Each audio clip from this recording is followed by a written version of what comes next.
So hello everyone, आप लोगों की डिमांड आई थी बहुत ज्यादा कि टेल्स ऑफ हर्डिंग गॉड्स की नोवेल को करा जाए कंटिन्यू, इसलिए हम आ गए हैं टेल्स ऑफ हर्डिंग गॉड्स के पार्ट 73 की नोवेल के एक्सप्लेनेशन के साथ में, जहां पर कि कुनमू अपने उस विलेज में आया हुआ था जहां पर कि उसके पेरेंट्स कभी रहा करते थे। लेकिन ये विलेज अब सिर्फ एक खंडर बल का रह गया है जहां पर सब जगह कब्रें बनी हुई हैं और बहुत सारे लोग थे जो कि मारे जा चुके हैं। लेकिन ये सब कुछ हुआ कैसे वो किसी को नहीं पता। कुनमू के पेरेंट्स कहाँ हैं वो किसी को नहीं पता। लेकिन एक बात तो पक्की हो गई थी कि यहाँ पर बहुत सारे जो विलेजर्स रहते हैं, ब्लाइंड बुचर, ग्रैनी सी और भी सारे, वो यहाँ पर फंसे हुए हैं इस विलेज के अंदर। और उन लोगों को फंसाया है एक गॉड ने जिसने कि एक रेस्ट्रिक्शन बनाई थी जो कि अभी 24,000 साल तक और रहने वाली है। इसका मतलब यह है कि ये सारे लोग कहीं पर ही मारे जाएंगे अगर कुनमू ने इसको नहीं हटाया। लेकिन द्वितीय डेविल किंग जो था उसको पता है कि इस फॉर्मेशन को कैसे हटाया जाता है, इसलिए वो कुनमू की हेल्प करेगा। और देखते हैं कि क्या वो इन पांचों को बचा पाता है कि नहीं बचा पाता है और तो उसके सीक्रेट्स क्या हैं। और गाइस आप लोग मेंबरशिप भी ले लीजिए जिससे कि आप लोगों को अर्ली एक्सेस मिलती रहे और हमें भी थोड़ा सपोर्ट मिलता है, इससे कि हम नोवेल एक्सप्लेनेशन को जारी रखें। तो जल्दी से शुरू करते हैं इस वीडियो को। इसको आप लोग ज्यादा से ज्यादा शेयर जरूर करें, इससे ज्यादा से ज्यादा इसके ऊपर व्यूज आ सकें। और तो और जितने ज्यादा हो सके उतना कमेंट सेक्शन में कमेंट्स भर दीजिए इसके ऊपर। एंड उसके अलावा बहुत सारी चीजों के ऊपर लाइक्स भी कर दीजिए, सब्सक्राइब भी कर दीजिए, जिससे कि आपको नोटिफिकेशन मिलती रहे। तो कुनमू अपने विलेज में चलते चलते पहुंच जाता है एक अजीब से जंगल के पास में, जहां पर ब्लाइंड बुचर, ग्रैनी सी फंसे हुए थे एक डेंजरस जगह पर, जहां पर की एनवायरनमेंट बदलता ही जा रहा था। एक टाइम पे लग रहा था कि वो जंगल है, दूसरे टाइम पर पूरा सीन बदल जा रहा था और लग रहा था कि रेगिस्तान बन गया। तभी वहां पर आता है एक तूफान और वो जगह पूरे समुद्र में बदल जाती है। उसके बाद में एक जगह में बदल जाती है जो कि पूरी सितारों से भरी हुई थी। हर टाइम सीन बदल रहा था। एक पावरफुल डिवाइन रेस्ट्रिक्शन वहां पर आ जाता है। बुशर फाइट करने में लगा था अपनी चाकू का इस्तेमाल करके, ब्लाइंड थक चुका था और इसलिए अपनी केन के ऊपर वो टिक जाता है। वही जो ग्रैनी सी रहती हैं वो स्ट्रगल कर रही थी डेविल के वजह से जो कि उनके अंदर है, ली त्यानजिंग, जो कि उनकी बॉडी को टेक ओवर करने की कोशिश करता रहता है। उनको रियलाइज होता है कि वो लोग हैं एक मैजिकल ट्रैप के अंदर जिसका की शेप है एक डाइस की तरह। लेकिन इस डाइस में 108 साइड्स हैं, हर एक साइड में एक अलग लेयर है और अलग ही डेंजरस पावर है। बाकी के ब्लेजर जैसे कि ओल्ड मार्कर और डेफ थे वो भी अलग अलग लेयर्स में फंसे हुए थे इस डाइस के, इसलिए वो लोग एक साथ नहीं आ पा रहे थे। ब्लाइंड कैलकुलेट करता है कि जो गॉड था जिसने इसको बनाया है उसकी कैलकुलेशंस परफेक्ट नहीं थी। इस फ्लॉ की वजह से रेस्ट्रिक्शन कोलैप्स हो जाएगी, लेकिन सिर्फ और सिर्फ 24,000 साल बाद, जो कि बहुत ज़्यादा लंबा टाइम है। इसकी वजह से पूरा ग्रुप होपलेस रह जाता है। एकदम से एक आवाज़ आती है बाहर से जो कि उनको बुला रही थी। ये थी कुनमू की आवाज़। उसके बगल में था द्वितीय डेविल किंग। अब वो डेविल किंग बोलता है कि इसके अंदर असल में एक 109th हिडन स्पेस भी है जो कि इन सारे लोगों को कंट्रोल करके रखे हैं। अगर वो लोग कोई भी सॉलिड ऑब्जेक्ट को इसके अंदर डाल देंगे तो वो जैम कर देगा इस फॉर्मेशन को, जैसे कि मान के लो वो उसके गियर्स में फंस गया हो। फिर वो ऑफर करता है एक पावरफुल ट्रेजर को जो कि उसने पहले कभी उठाया था, जो कि ग्लोइंग पल था, इसमें कि पहाड़ और नदियाँ छिपी हुई थी। डेविल किंग फिर ट्रेजर को फेंक देता है 109th स्पेस में।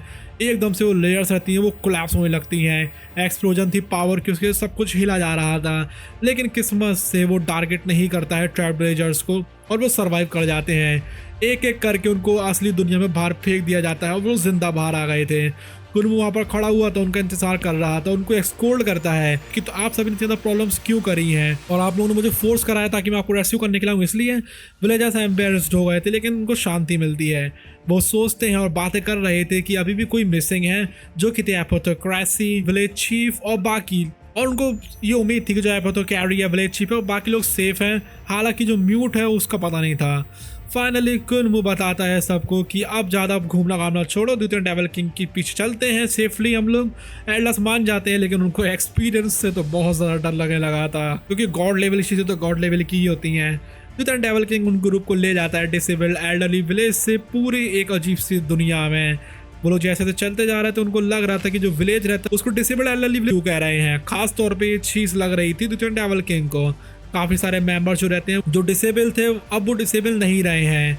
इसके बाद हम लोग देखने वाले हैं कि और क्या क्या आगे होने वाला है, जैसे कुनमू का एक रास्ता क्या होगा, क्या क्या पावर्स होने वाली हैं और उसका गॉड बनने का क्या रास्ता होने वाला है। लेकिन सच्चाई तो ये थी कि यहाँ पर कोई भी डिसेबल अब बचा नहीं था, बल्कि डिसेबिलिटी थी उनके दिलों के अंदर। हर एक जो एल्डर रहता है उसके अंदर इमोशंस थे काफ़ी पहले के। कोई पछतावे में था, कोई को दुख था, किसी को फेलियर का डर था। कुनमू के बिना तो वो ऑलरेडी इसके अंदर ट्रैप रह जाते हमेशा हमेशा के लिए। काफी लंबे टाइम तक चलने के बाद ग्रुप पहुंच जाता है एक फॉरेस्ट के एंड में। नई साल आने वाली थी, लेकिन वो लोग कहते हैं कि हम लोग सेलिब्रेट तो नहीं करने वाले हैं जब तक कि हम लोग अपने मिसिंग मेंबर्स को नहीं ढूंढ लेते हैं। उनके सामने था एक ऐसा ग्राउंड जो कि कोई भी नॉर्मल ग्राउंड तो नहीं था, बल्कि र्यून से केयरफ्री विलेज के जो लैंड था एकदम से एंड हो जाता है, ऐसे कि मान के चलो किसी ने उसको स्लाइस कर दिया हो। उसके नीचे एक क्लिफ थी, एक और फॉरेस्ट था जो कि उसके साइड में ग्रो हो रहा था। दूतियान डेविल किंग टेस्ट कर रहा था सरफेस को। रियलाइज होता है कि जो स्ट्रेंज फोर्स रहती है उसको बनाया एक जायंट क्यूब शेप्ड सील ने, जो कि ग्रेविटी को कंट्रोल करता है और सील कर दिया था इसने केयरफ्री विलेज को। वो एक्सप्लेन करता है काफ़ी सारी लेयर्स जो रहती हैं रेस्ट्रिक्शन की, वो इस ड्यून्स को प्रोटेक्ट कर रही हैं। वो उनसे उड़ने की कोशिश करता है और लेकिन वो कहता है कि नहीं उड़ सकते हैं, नहीं तो हम मारे जाएंगे। सिर्फ डिटेल कैलकुलेशंस ही अगर कोई दशकों तक करे तो वही सेफ रास्ता बता सकती हैं। अब वो लोग पढ़ना शुरू करते हैं फ्लोटिंग ड्यून्स को उनके ऊपर। लाइन नोटिस करता है कुछ तो अजीब है यहाँ पर। जो विलेज रहता है बिल्कुल शेप की तरह लग रहा है शिप के। बाकी लोग भी मान जाते हैं ये जो आर्टिफिशियल सन था पास में वो एक एनर्जी फर्नेस की तरह एक्ट कर रहा था। अब जैसे जैसे शिप की पावर सोर्स जलने लगती है उनको रियलाइज होता है कि केयरफुली विलेज कोई एक जगह नहीं है बल्कि वो एक वैसल है जिससे कि हम लोग कहीं और ट्रैवल कर सकते हैं, जो कि ट्रू केयरफ्री विलेज। ये क्लियर हो गया था कि जो ओरिजिनल विलेज रहता है उसके ऊपर अटैक करा गया था जिससे पहले कि वो अपने डेस्टिनेशन में पहुंच सके।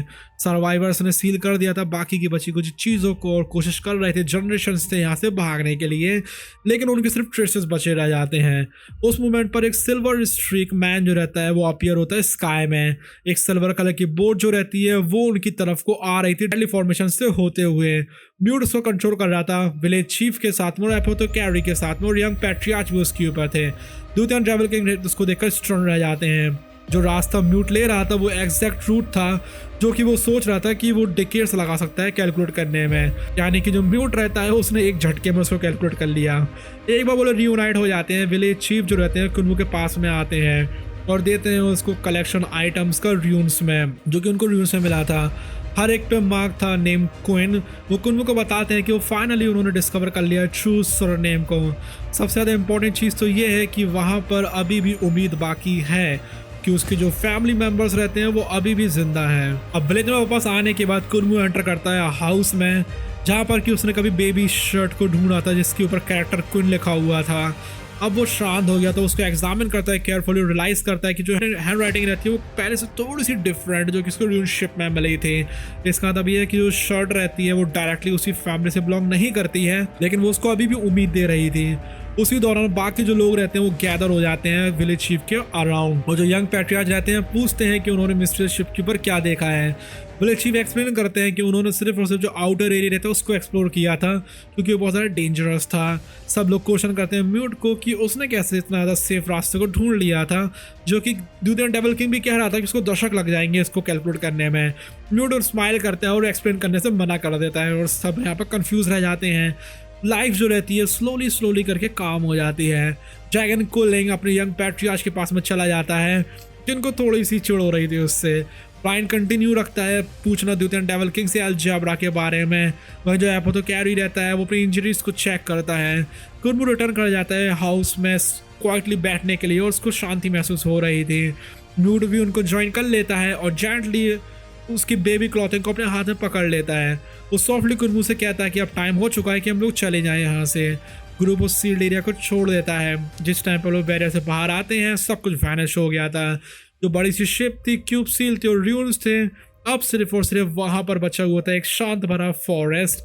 वो वापस आ गए थे डिसेबल्ड एल्डरली विलेज में न्यू ईयर को सेलिब्रेट करने के लिए। सब लोग काम कर रहे थे इससे कि वो प्रिपेयर कर सके डेकोरेशन को, खाने को और फेस्टिवल कपलेट्स को। उस रात में वो फाइनली एंजॉय करते हैं एक वार्म रियूनियन डिनर के टाइम पर जहां पर कि सब लोग हंस रहे थे। अगली सुबह यंग पैट्रियार्च और डिसिप्लिन चले जाते हैं इससे कि वो और एक्सप्लोर कर सके ग्रेट रुइंस को। उसके बाद में दूतियान डेविल किंग रिमाइंड करता है कुन्मू को उसके प्रॉमिस के बारे में।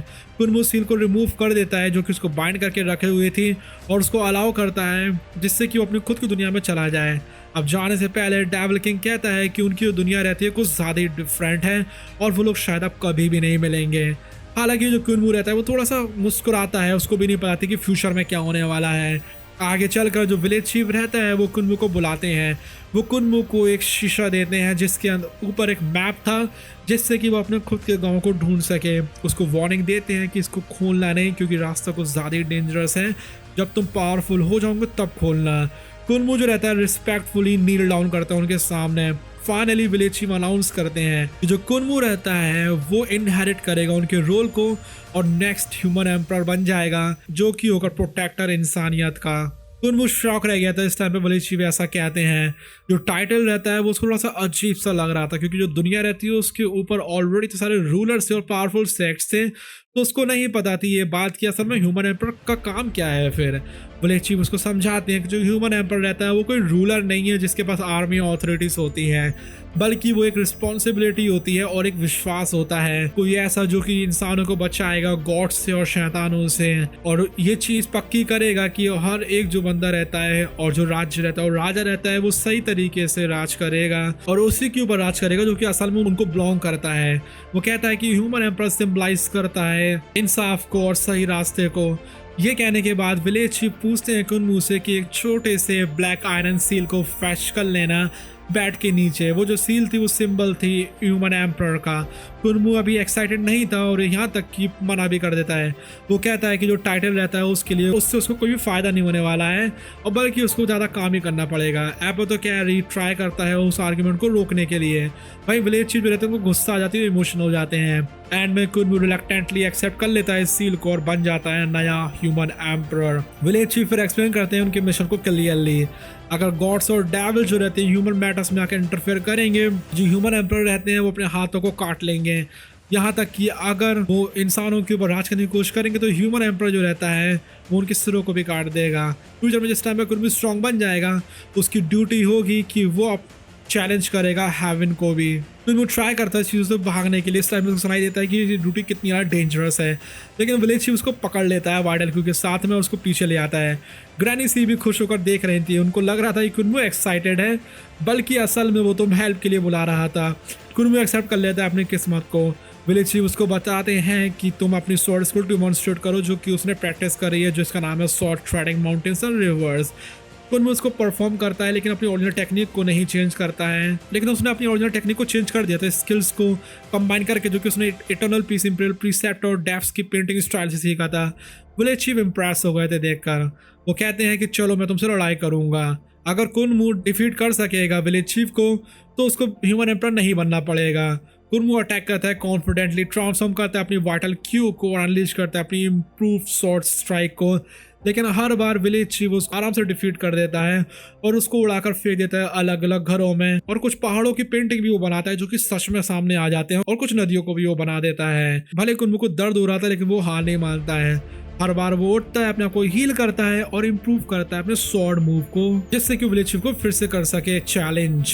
कुनमू जो रहता है विलेज चीफ को करता रहता है चैलेंज अपनी इम्प्रूव स्वॉर्ड स्किल से, लेकिन हर बार जब भी वो अटैक करता है पीछे उड़कर फेंक जाता है और दीवार में आकर खलता है। कुछ ही टाइम बाद हर एक जो घर रहता है डिसेबल्ड एल्डरली विलेज का, उसके ऊपर मार्क्स आ गए थे माउंटेन्स और रिवर्स के, जिसमें कि बुचर की दुकान भी थी, ओल्ड माँ की प्लेस भी थी और डेफ का स्टूडियो भी था। सिर्फ एक जो घर बचा हुआ था वो था ग्रैनी सी का। जल्द ही कुनमू के पास वाइटल क्यू खत्म हो जाती है, उसको रुकना पड़ता है। उसको दुख हो रहा था क्योंकि उसको भले ही यहाँ पर यकीन था ओवल और बॉडी में, लेकिन फिर भी वो विलेज चीफ को नहीं हरा पा रहा था। विलेज चीफ कामली उसको बताते हैं कि जिस टाइम पर तुम्हें क्यू रिकवर हो जाए तुम वापस आ सकते हो, इसलिए कुनमू जल्दी चला जाता है कल्टिवेट करने के लिए। एपो तो कैरी फिर बताते हैं विलेज चीफ को कि तुम तो चीट कर रहे थे। जो स्वॉर्ड स्किल विलेज चीफ रहती है उसमें बहुत ज्यादा एनर्जी लगती है, लेकिन फिर भी उसने इतना और उसको इस्तेमाल कर दिया है, बल्कि उसके रियल्म का कोई इतना ज्यादा इस्तेमाल नहीं कर सकता है। विलेज चीफ ऑकवर्डली कहते हैं कि जो कुनमू की क्यू रहती है वो कुछ ज़्यादा ही डेंसर हो चुकी है पहले कंपैरिजन में। एपो तो कैरी फिर मेंशन करते हैं कि लेजेंड्स ने कभी कहा था कि जो ह्यूमन एम्परर की सील रहती है वो हीरोज़ को और यहाँ तक कि ओपन एंशिएंट इनहेरिटेंसेस को कोई भी कमांड कर सकती है, उनको खोल सकती है। विलेज चीफ डिसमिस कर देते हैं इस लेजेंड को। फाइनली सीरियसली बोलते हैं जो सील रहती है उन्होंने कुनमू को पास कर दी है, लेकिन कोई को अगर इतनी ज़्यादा डेंजर रिस्पॉन्सिबिलिटी उठानी पड़े जैसे कि ह्यूमन एम्परर की, जिसको सब कुछ सेक्रीफाइस करना पड़ता है ह्यूमैनिटी के लिए, वो चीज़ कुनमू के पास ज़रूर भारी पड़ने वाली है। उसी दौरान कुनमू अपनी क्यू को रिकवर कर लेता है और सोचता है कि उसको करना क्या चाहिए। वो सोचता है कि मैं अपनी सॉल्ड स्किल को करूंगा परफेक्ट, कंबाइन करूंगा टेक्निक को इटर्नल प्रीस इंपीरियल प्रीसेप्टर के मूव के साथ में और डेफ की पेंटिंग प्रिंसिपल के साथ में। लेकिन हर एक इमेजिनरी बैटल में वो फिर भी हार ही जा रहा था। उसको आखिर में जाकर कॉन्फिडेंस आता है और चैलेंज करता है विलेज चीफ को फिर से, लेकिन फिर से वो जाकर गिरता है सीधे चिकन कूप में। गुस्से में आए वो हैंड ड्रैगन से उसके पास हमला करते हैं, लेकिन कुनमू उनको भगा देता है। उसको खुद सरप्राइज हो रहा था कि उसके पास पावर कहाँ से आ गई इतनी। बीड़ उसके बाद कुनमू को टॉस कर देता है एक नए बने हुए शॉर्ट पैलेट में, जिस टाइम पर कुनमू इन्फ्यूज करता है उसको क्यू के साथ में वो ट्रांसफॉर्म हो जाती है फ्रीली काउंटलेस वेपन्स में, हैमर्स में, नाइफ में, ब्रश में, स्पीयर में और यहाँ तक कि माउंटेन्स और रिवर्स ही बना देती है।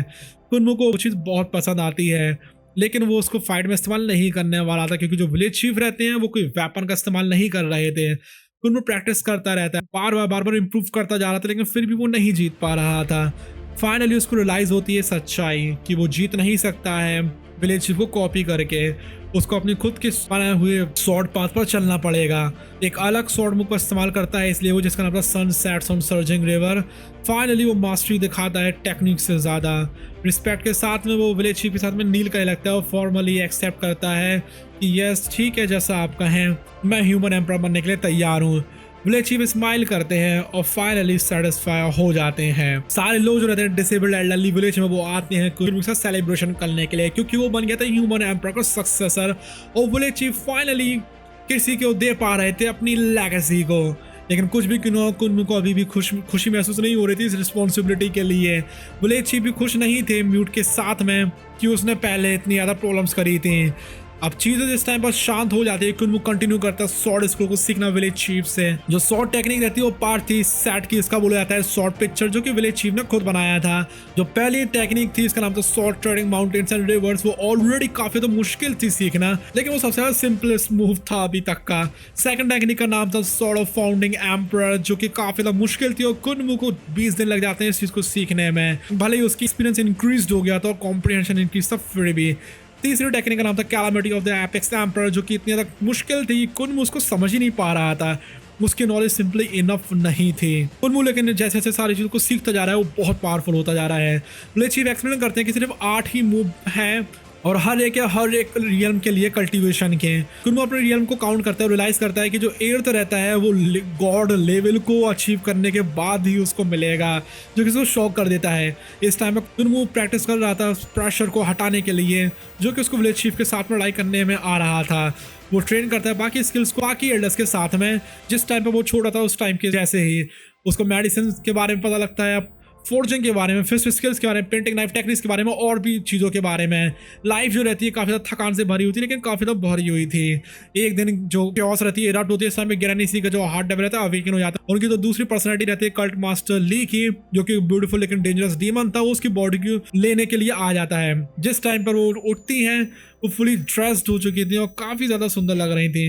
जितने भी मेल एडल्ट्स रहते हैं पैनिक हो जाते हैं और अजीब तरीके से एक्ट कर रहे थे। कुनमू तक उनकी सुंदरता में खो गया था। ब्लाइंड जो रहता है वो कन्फ्रंट करता है कल्ट मास्टर ली को और वो एक ही बार में फाइट करते हैं। जो क्लैश था इतना ज़्यादा पावरफुल था कि पूरा विलेज यहाँ पर हिल जाता है। ब्लाइंड जीत जाता है, ग्रैनी सी नीचे गिर जाती है, इंजर्ड थी। कुनमू हेल्प करता है उनको कवर करने में उनके पुराने कपड़ों के साथ में और रिफाइंड मेडिसिन से कि उनको ट्रीट कर सके।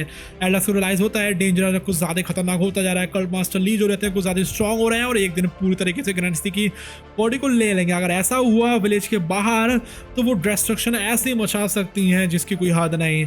इसलिए विलेज चीफ डिसाइड करते हैं कि ग्रैनी को जाना चाहिए ग्रेट थंडर क्लैप मोनास्ट्री में ओल्ड रोलाई से हेल्प लेने के लिए, जो कि एक पावरफुल बुद्धिस्ट मास्टर है। ब्लाइंड ओल्ड कुनमू को कहा जाता है कि वो उनके साथ में जाएं और श्योर करें कि जो कल्ट मास्टर ली रहते हैं वो कभी भी भाग ना पाए वहां से, चाहे कुछ भी क्यों ना हो जाए। अब इसके आगे क्या होता है वो देखेंगे हम लोग अगली वाले वीडियो में। उसके लिए कर लीजिए सब्सक्राइब।